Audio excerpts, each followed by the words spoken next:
Although it doesn't look like, but we are watching the whole city of Jerusalem. It's like just behind those trees. But here, it's a different story. The British until 19th century used to bury their dead the places that they died without any memorial.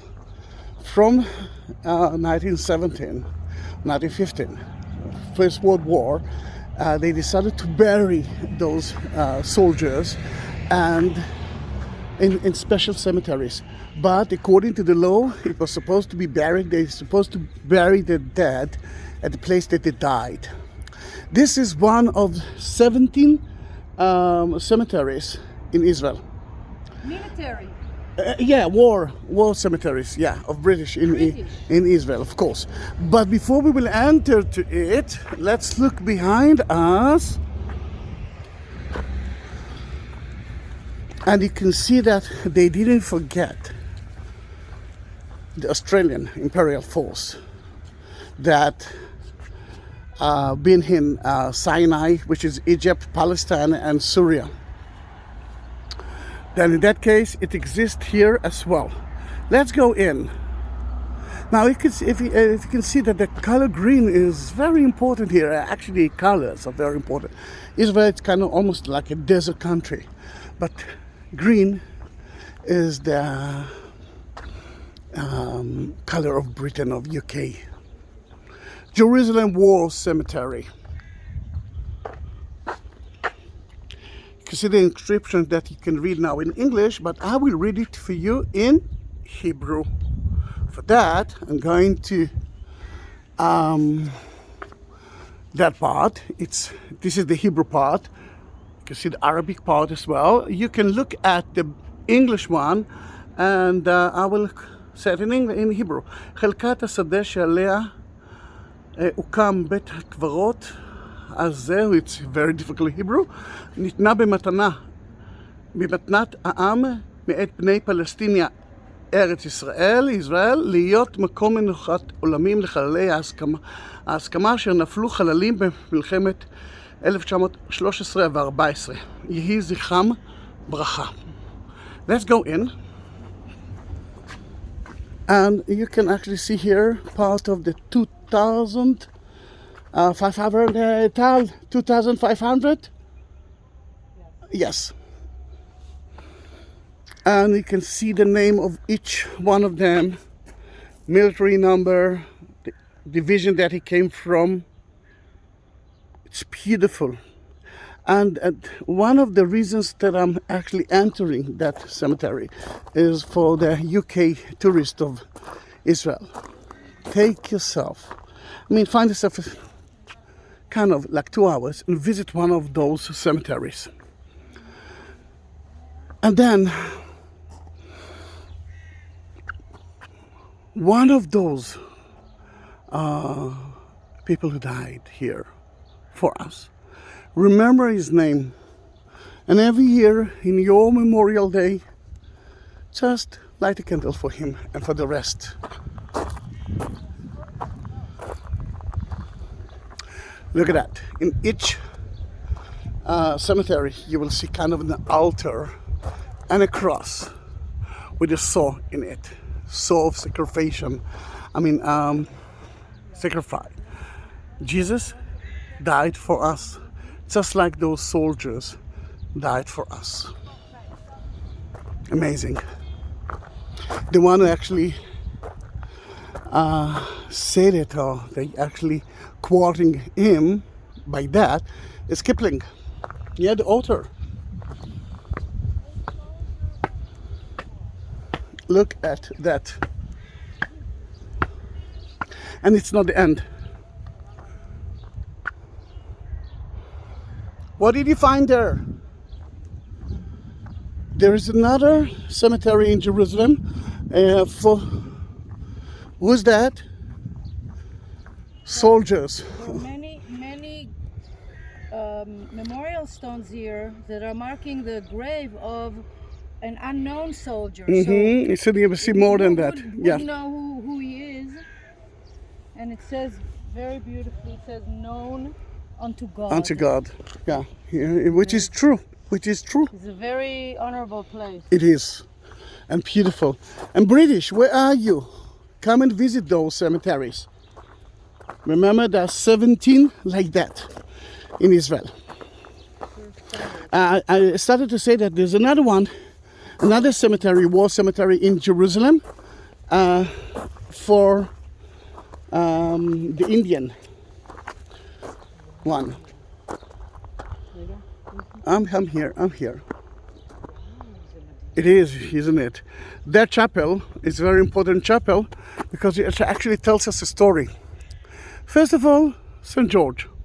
Can I continue, Tal?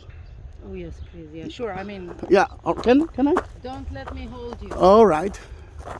St. George, the killer dragon, symbol of Britain, but what you don't know is that he was buried in Lydia, Lod, which is in Israel. You can actually visit his tomb in Israel, in the city of Lod. The name lived forevermore. Those are the soldiers, around 3,000 soldiers who died in Israel and in Egypt at the First World War, but they didn't find their bodies. Look at that. On this wall are recorded the names of officers and men of the armies of the United Kingdom, India and South Africa, who fell in Egypt and Palestine, Israel, in the Great War, which we know it as the First World War, and who have no non-graves. Then you can see each name of those 3,300 soldiers.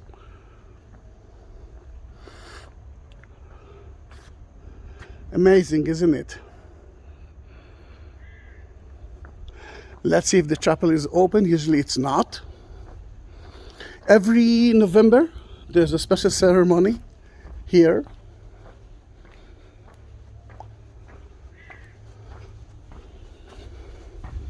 And it's closed as well.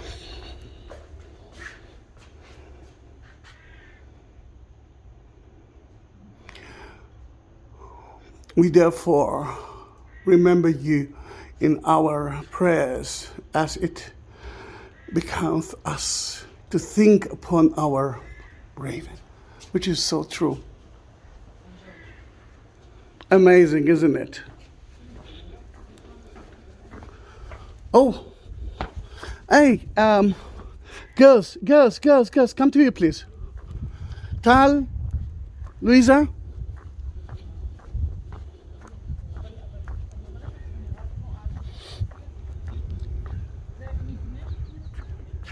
Now, there are two important things here. Tal, you must see it now.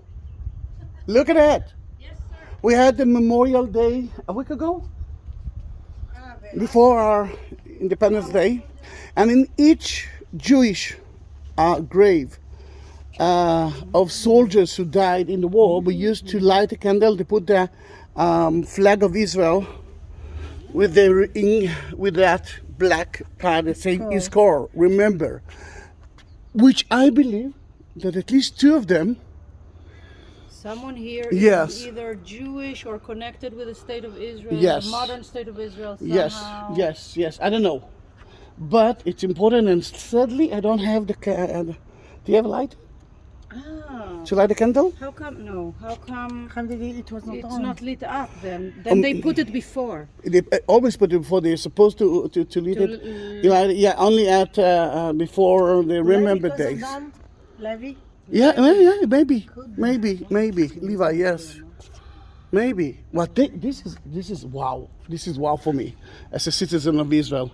Can I say something? No, of course you can. This is Tal Meged, an amazing tour guide, and Luisa, say hi too. Louisa Levy. Yeah, Levy. Louisa Levy. Levy. I don't know. It's It's- very sad. It's if- a sad place. It's It's a sad place. Yeah, then Tal. kind of a So when I was walking from the entrance up towards this monumental Yeah, the cathedral, the chapel, yes.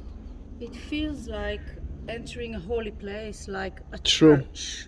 True. Now, look at the way this is arranged. The architecture of this place is to give you the feel that you are entering Christian house of God. True. Okay? Yes. Because It you is. have the entrance and you have an altar here. It's like a nave. And you have, it's not a maze, you have A nave, not maze, yes, nave. nave and an apse. Yeah, and ups, yes, of course. Okay, like holiest of holy. Yeah, yeah. And then And if that is true to every war cemetery in the world, but here it's even. A little more. Yeah, Also, because you can see the old city of Jerusalem from Exactly. here. And you kind of feel the people are there. Is the audience. the audience, Yes, exactly. yes, The they audience are. and- This is the theater of a set theater of people who died for us. No, it's a church for them. Yeah. They are seated Yeah. in the, like sitting in a church, True. facing maybe east. No, facing to the old city. It's not east. East is They are there. facing This is there. Jerusalem. Facing They're Jerusalem. facing the Holy Sepulchre. If you right. look Yeah, at yeah, I there, can see the Holy You Sepulchre. can see the grey right. domes Yeah. of the Holy Sepulchre. Yeah, although it's the UK church, it's a little bit different than they will. Yeah, all right, but it's the old city of Jerusalem. I mean, Jesus was there and he died for us. Then in that case, just the same here, they died for us. Please don't forget those soldiers. I mean, I think Britain lost more than 1 million soldiers in that horrible war. And you can see now St. George and the dragon. Unbelievable. Oh, at the beginning, it was kind of a burial site, but not a cemetery organized like that. Only in 1927, the British organized that place as the main, the most important one, although there are bigger cemeteries, war cemeteries in Israel. Beautiful. Now, if you like that video and you want to see more of Israel, then please subscribe my channel. At the description, you will read a little bit more about the war cemetery because I'm sure that I lost some important things to mention. And you will find out the link for my Facebook and Instagram. And if you have more questions about it, don't hesitate. Bye bye.